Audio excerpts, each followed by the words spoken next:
Fala galera, devedores, bem-vindo novamente ao curso Mata na Java. Como sempre, agradecimento e um abraço especial para toda essa galera que é membro do nosso canal, dando continuidade ao nosso pacote de concorrência. Agora a gente vai falar sobre uma coleção especificamente criada para trabalhar com concorrência, que é a Copy on Write Array List. Bom, então vamos criar então uma nova classe aqui, Copy on Write test01, e vamos criar um método public static void main. Bom, como você já sabe, existe uma opção para a gente criar umas coleções onde elas são, digamos, própria para a concorrência, né? Por exemplo, você utilizando esse unmodified, né? O synchronized collection. Porém, existe uma outra forma também que é você utilizar a coleção copy on write array list. Bom, é importante você entender como funciona o conceito de imutabilidade, né? No Java, geralmente quando você está trabalhando com classes que têm acesso por múltiplas threads, você, de preferência, tenta trabalhar com objetos imutáveis. O que é objeto imutável? Se você tiver uma classe, geralmente, se você está trabalhando com imutabilidade, a classe é final, né? Significa que ninguém pode estender, ninguém pode alterar os atributos sem a permissão.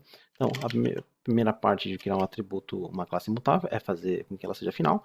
Aí, você cria a classe normalmente, né? Porém, para uma classe imutável, você tem que remover toda e qualquer forma de acesso para trocar os atributos. Então, digamos assim, se você tiver aqui private string name do anime e você criar, por exemplo, getUset, né, essa classe já não é mais imutável. Por quê? Porque uma vez criado o objeto, você pode vir aqui e setar o nome. Ou seja, se você tem 10 threads setando o nome, né, você vai alterar o mesmo objeto. Né? Imutabilidade é você, uma vez que o objeto foi criado, você simplesmente não pode mais alterar absolutamente nada daquele objeto.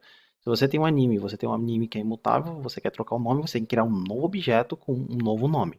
Tá? Então, por exemplo, aqui o certo seria você criar esse atributo como final, você criar um construtor onde você adiciona o nome, e caso você queira pegar o nome, você só adiciona um setter. Então, dessa forma, você tem uma classe que é final, o atributo, né, que nós temos é final. Se você tivesse 10 atributos, os 10 atributos teriam que ser finais, né, e você só dá acesso à leitura. Então, a única forma de você trocar os valores desse objeto é você literalmente criando um novo objeto. Então, isso é um objeto imutável. Se você tiver várias threads trabalhando, né, as threads vão ter que criar o próprio objeto, né, e tecnicamente o seu objeto vai ficar, se você tiver outras threads trabalhando ao mesmo tempo, vão ficar seguros. Mas, nosso foco aqui é a copy on write. Então, a copy on write é basicamente uma lista, abre aspas, imutável. Nós temos copy on write array list e copy on write array set, que é basicamente a mesma coisa, né? A diferença é que uma lista e outra set.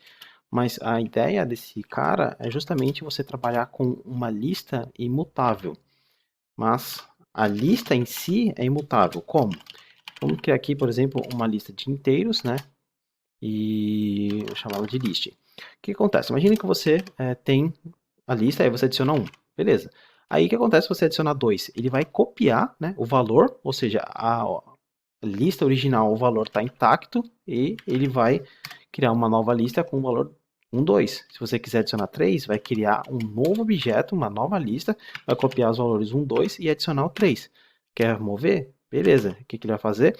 Vai copiar esse 1, 2, 3, porém removendo o 3. Então você vai ter uma nova lista com valor 1, 2. Então não é a mesma, né? Você está sempre criando uma nova lista. Bom, não preciso dizer que a performance desse cara, se você precisar ficar inserindo toda hora e tirando, vai dar problema, porque vai ter um certo impacto na memória. E ela não é totalmente thread safe. Por quê? Porque eu estou trabalhando com inteiros, mas se nós tivéssemos um anime, né? Se, por exemplo, aqui fosse um anime, esse anime não fosse imutável, o que ia acontecer? Você poderia trocar o valor de memória. Então, o nome do anime, você poderia chegar lá, trocar o nome, né? Várias threads acessando, já ferrou toda a sua aplicação. Então, a lista em si é imutável, né? O tamanho, adiciona, remove, mas você não tem que tomar cuidado quando você está adicionando atributos que sejam objetos dentro dessa lista. Tenha certeza que eles também são imutáveis. Bom, e para exemplificar, né, imagina que a gente tem essa lista, aí vamos adicionar, por exemplo, 2.000 valores nessa lista, né, list.add e estou adicionando 2.000 valores. Eu vou criar dois runnables agora. Um runnable iterator recebe aqui o nosso lambda. E por que eu vou utilizar iterator? Porque iterator ele é interessante, ele mantém uma cópia para o valor original, né, no momento da criação daquele iterator. Então, por exemplo, deixa eu chamar aqui list.iterator. Eu vou adicionar aqui o iterator. Temos um iterator do tipo integer. E eu vou fazer o seguinte, eu vou dar 2 segundos. Então, eu vou fazer de uma forma diferente. TimeUnit.seconds.sleep. Então, eu vou colocar essa thread para dormir por 2 segundos. Vou adicionar aqui o try-catch. E depois que ela dormir, eu quero imprimir esses valores. Então, eu vou imprimir de uma forma diferente, sem utilizar o while também. Iterator.forEachRemaining. Só quero imprimir os valores dentro desse iterator. Bom, eu tenho então esse random iterator que vai imprimir todos os valores, nesse caso os 2000. Mas aí eu vou fazer o seguinte, eu vou criar uma outra thread, né? Vou copiar aqui esse valor, dá enter, adiciona aqui, que vai ser um runnable remover. Esse runnable remover vai ser simples. Eu vou criar um for de 1 até 500 e eu vou remover. Então, vou dar um salt aqui, printf. Então, %s removed, %d, %n. Então, %s vai ser o thread.currentThread.getName, vírgula, o valor que a gente removeu, que é o i. Legal. Por que eu vou? Eu vou remover primeiro, ou seja, eu vou startar essas duas threads, eu vou startar duas threads do runnable iterator.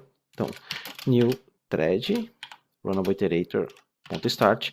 Mas aí quando eu startar essas duas threads, elas vão dormir por 2 segundos, né? Enquanto elas estão dormindo, eu vou catar esse runnable remover, vou startar também, e ele vai remover 500 posições dessa lista de 2000. Então, estou criando uma lista com 2.000 posições. Estou startando esses caras aqui, que é para imprimir essas 2.000 posições. Mas eu vou, antes delas acordarem, eu vou remover 500, né?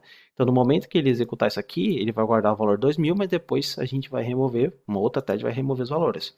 Então, Ctrl Shift F10. E como você pode ver aqui, removeu de 0 a 499, mas ó, se eu der subir aqui até a parte onde ele remove, você ainda tem acesso ao valor antigo. Então você tem acesso a esse 0 aqui. Se você trocar aqui para relist, tá? O comportamento é o mesmo, tá? Porque como o iterator ele vai se comportar. Então ele mantém meio que uma cópia no momento da criação. Mesmo ele removendo os 500, uma outra thread, nós temos aqui ainda os valores, né? Temos duas threads, né? Por isso temos 0, 0, mas aí você pode ver que está começando 0 mesmo tendo removido os primeiros 500. Bom, então era isso que eu tinha para falar na aula de hoje, galera. Vejo vocês na próxima aula. Até mais!